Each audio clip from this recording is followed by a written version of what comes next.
Aktyor Azamat Ahrorovning to'yida bo'lgan pichoqbozliklar haqida xabaringiz bormidi? Bu xalqqa oshkor qilinmagandi. Endi esa biz barchasini oshkor qilamiz. Videoni oxirigacha tomosha qiling va bir dona like bosish yodingizdan chiqmasin. Xorazmda o'tgan to'y marosimi kutilmagan fojia bilan yakunlanishiga sal qolgan. Aktyor o'shanda kutilmagan janjal sabab qochishiga majbur bo'lganini eslaydi. Xorazmda to'y qilganmiz. Unga 1,5 mingdan ortiq yaqinimiz kelgan. Faqat mehmonlardan videoga olsalar ham ijtimoiy tarmoqlarda tarqatib yubormaslikni so'raganman. Ko'cha hayotida ko'p bo'lganim sababli atrofimdagilar ham shunga mos insonlar edi.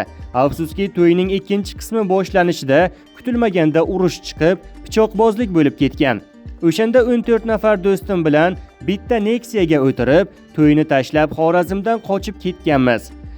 Keyin qaynotamga qo'ng'iroq qilib, imkoni bo'lsa ayolimni yonimga yuboring. Yozuv chizuvlar to'xtab, hammasi tinchsa, yana Xorazmga boramiz deganman. Shu sabablar bilan muxlislarga uylanganimni aytish 3-4 yilga cho'zilib ketdi deydi Azamat Ahrorov.